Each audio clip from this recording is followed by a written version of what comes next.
في حاله خوف عند جماهير الزمالك انا مش فاهمها، والناحيه الثانيه عند جماهير الاهلي في حاله من التوعد والانتقام كده. والحقيقه ده ماتشات القمه القليله اللي حاسس ان مفيش افضليه لفريق عن التاني. على الورق لعيبه الاهلي احسن، بس مستواهم ما بيقولش كده. اما لعيبه الزمالك فهي بتأدي بشكل كويس قبل ماتش الجونه، وانا بصراحه بحمد ربنا على ماتش الجونه ده عشان اداني قلم وفوقني. ما اصلا ما بحبش حله ان الزمالك بيكسب ومتصدر دي والاهلي وحش، عشان ممكن اتفاجئ ان الدون محمود حسن تريزيجيه اللي غايب طول الدوري بيديني قلم على وشي عادي جدا وبيجيب له جون او اتنين. وانا قاصد اجيب سيره تريزيجيه لانه بالنسبه لي اخطر لعيب انا ممكن اقلق منه في الماتش ده. تريزيجيه اللي مش عاجب جماهير الاهلي ده هو اصلا مفتاح فوزهم قدام الزمالك، وان شاء الله ده ما يحصلش يعني، بس افتكرني عشان تريزيجيه هيبقى نجم الاهلي في الماتش ده. اما الزمالك بقى فهو ما عندوش نجم معين تقدر تقول هيشيل الفرقه. حتى اخوان بتزيرا هو لعيب جامد بس لسه ما شفتوش قدام فرقه كبيره، والماتشات دي بتاعت تخبيط ومساحات ضيقه فالمهاره ممكن ما تحلش قوي. فانا هبقى حاطط امل على تمريرات عبد الله السعيد والفينش بتاع عدي الدباغ. ومش ناسيك يا ناصر يا ماهر يا اللي بتمشي على سطر وبتسيب سطر. اتمنى انك تلعب قدام فريقك السابق بالمستوى اللي احنا عرفناك بيه. نخش بقى على التوقع. لا ما تقولش 2-0 وترميها. 2-0 لمين؟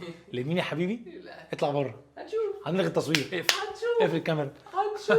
توقعي الشخصي والبعيد شويه عن منطق ناس كتير 2-1 للزمالك. الزملكاويه اصلا متوقعين التعادل او الخساره، فهنتقابل بعد الماتش ونشوف. وانا في التوقعات ما بخيش. نخش نجيب سطر الجايين من جوه.